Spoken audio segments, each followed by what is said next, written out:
Welcome to the CEO's Open Discussions Corner at PortfolioWealthGlobal.com. My name is Michelle Holliday. As our global economy continues to change in massive ways, precious metals are taking center stage. Our guest today is Mr. Ian Slater. Ian is the chairman and CEO of Libero Copper and Gold Corporation, which engages in the acquisition and exploration of high-quality copper and gold properties in both North and South America. We're excited for this show. We've been talking a lot about silver and gold, of course, is always in the spotlight, but we're interested in focusing in upon high-quality copper today for investors who are looking to expand their portfolios in this very unusual economic climate. Ian, welcome to the show. How are you today?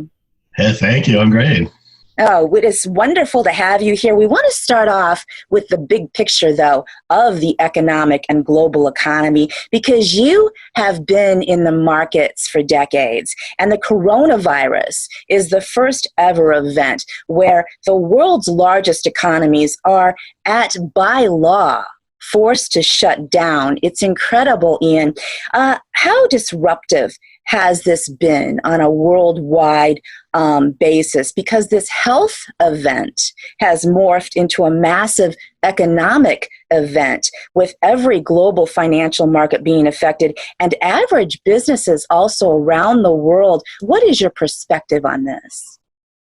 Well, it's unprecedented and really unbelievable, isn't it? If we asked any of us a few months ago if we'd be in this situation, if I'd be giving this interview in my home office, nobody would believe it, right? It's I read that 50% of American small businesses are going to be closing their doors forever because of this. It's definitely uncharted territory, but it's a perfect storm for precious metals where we are. So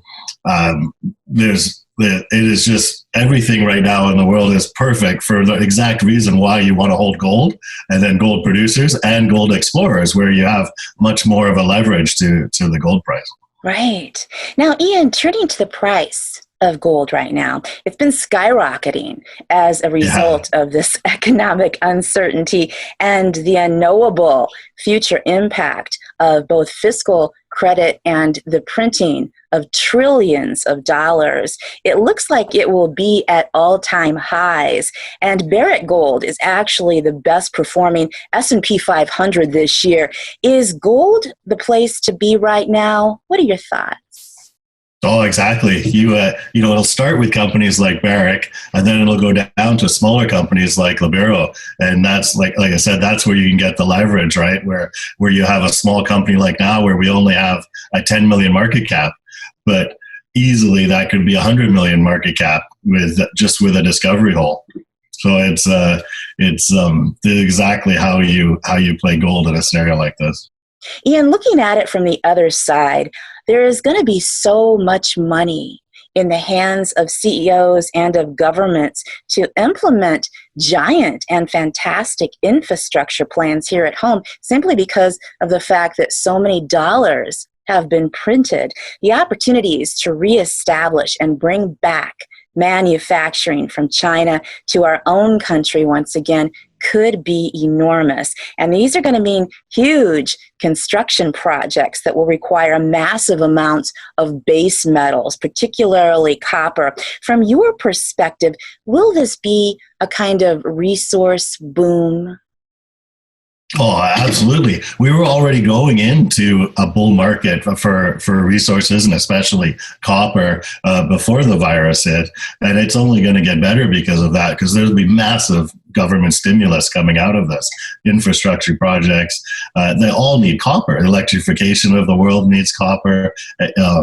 Look at India as their GDP and per capita goes up. They're gonna need a lot of copper. And right now we have our supply is decreasing. There's mines closing, and these mines are huge. They take a decade or two to go from a discovery to a mine. So you can't just turn it on overnight.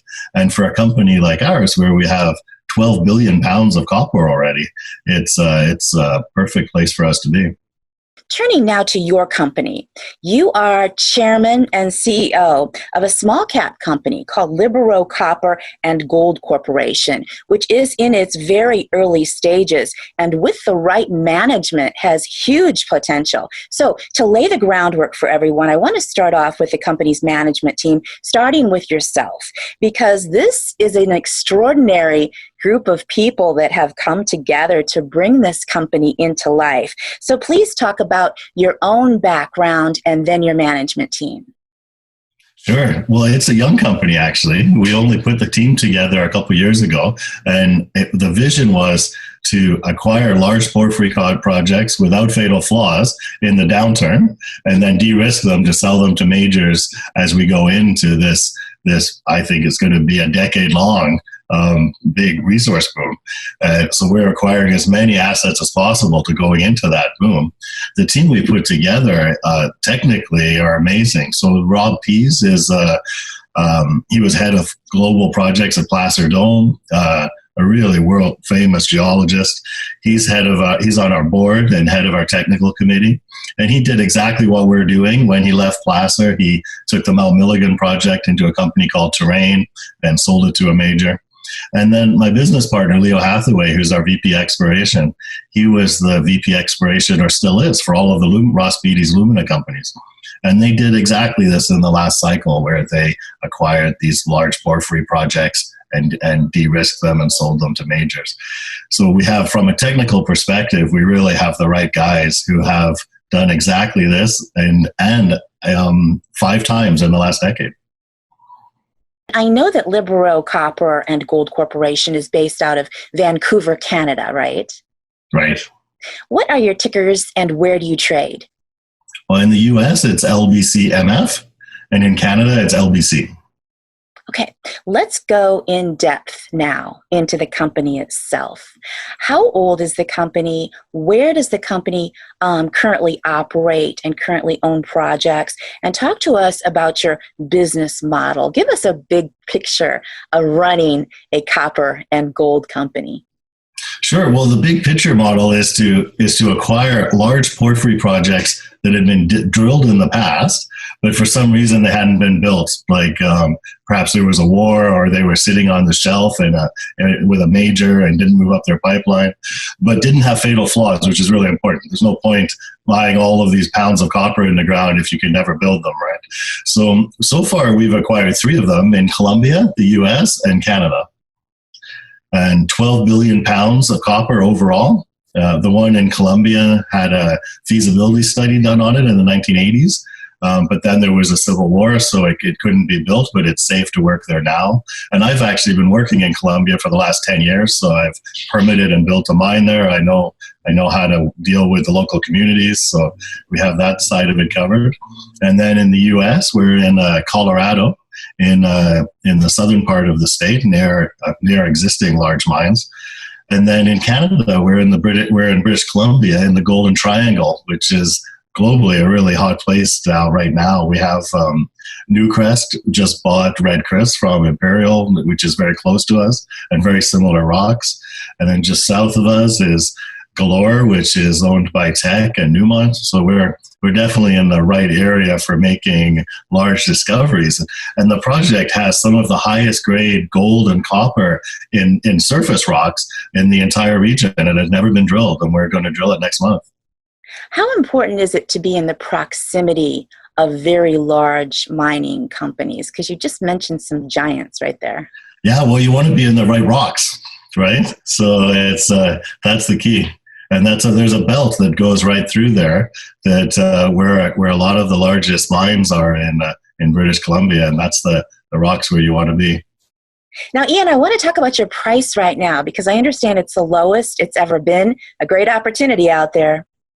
Well, we're trading at 8 cents right now, and that is the price that I invested in originally. So my average cost is 8 cents. I invested $1 million at that price, and that's what it's currently trading at today. Wow. Now, what's the highest it's ever been?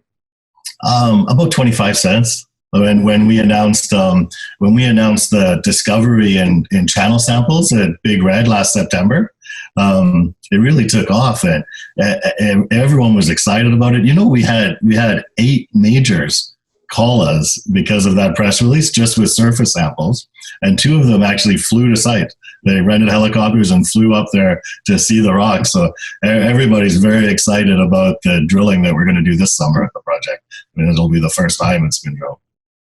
You know what, Ian? It's so interesting in mining companies that trade in the way that your trades, price-wise, because you can make so much money so quick when it's so low like that, and then you have like a discovery or something major happen in mining, right? That's what makes it so fascinating. Well, just never mind the big copper projects, because if you look at comparable big copper projects, Libero should be worth $200 million. So just by getting the message out on those copper projects, we should be multiples of the current valuation, and we will be as we drill them and get news from them.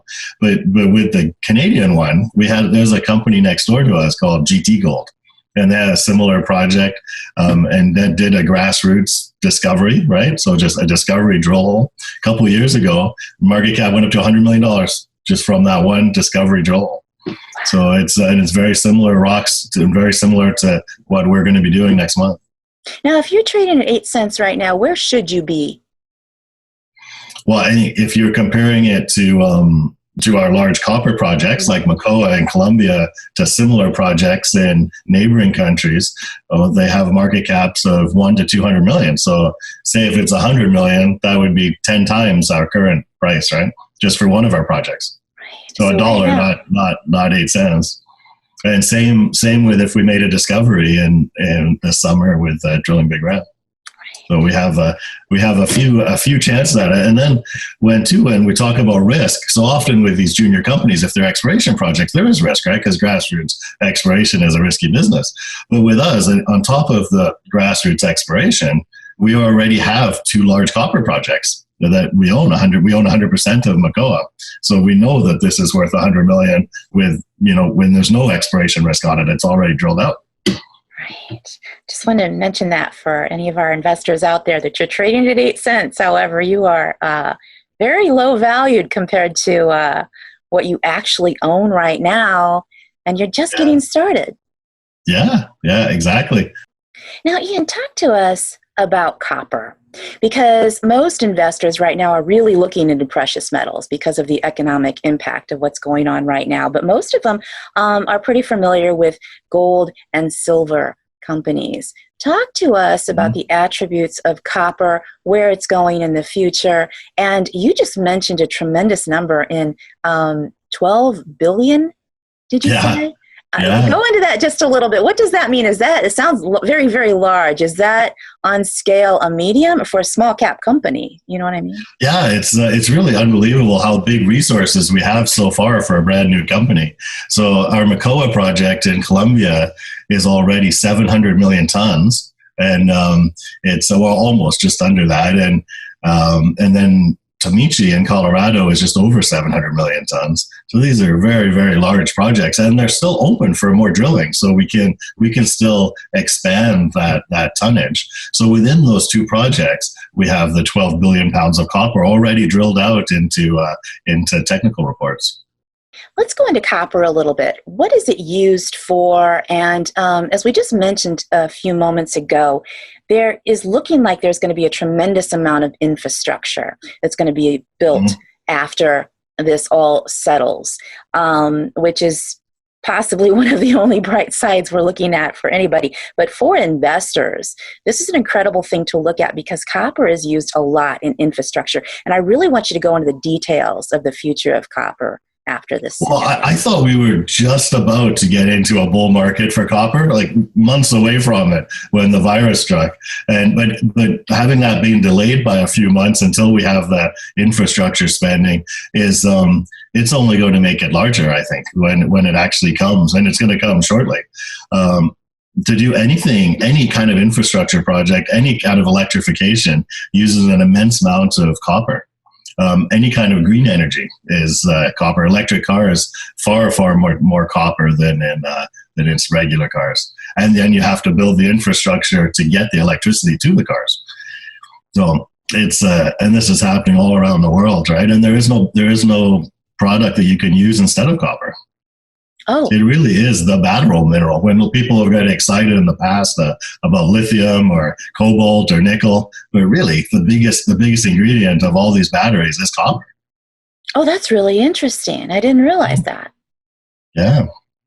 Yeah, it's the only metal that it conducts electricity the best. Okay.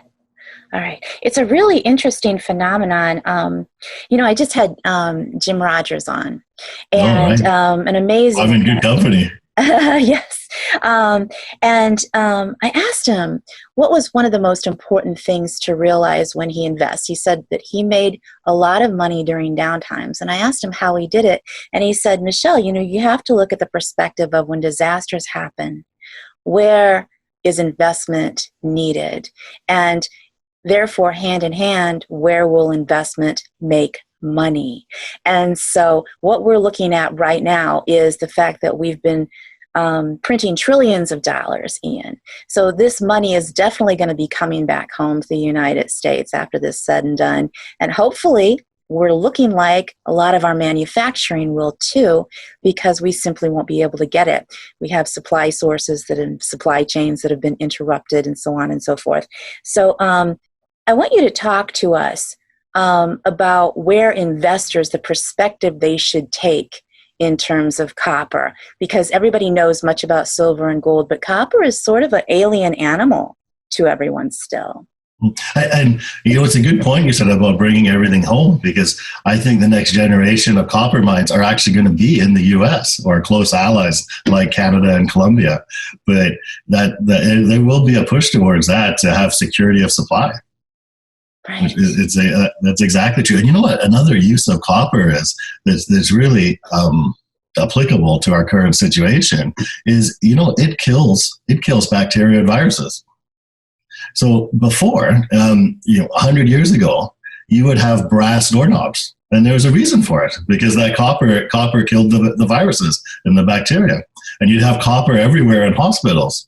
And that's all gone away over these last decades, but it'll come back in a big way. Even right now, I saw a picture recently of a Brazilian airport, and they put all of the counters are copper now.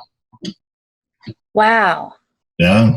Wow. I'll tell you, if anyone builds a new house, they should be reverting to brass or copper nickel even. You can, as an alloy that has the same result for all of their fixtures.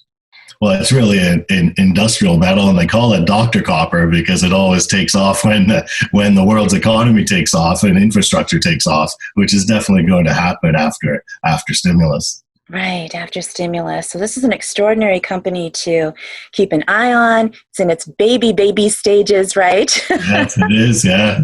Yeah, no one knows about it yet, but they will. Right. Oh my gosh. Well, we are so thrilled that you came on this show today.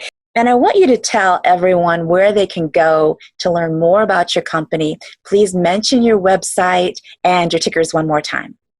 Well, the best place is the website. It's just Libero, Libero, which is actually what it means is Latin for freedom. We're freeing the copper. So liberocopper.com, and LBC on the TSX and LBCMF in the US.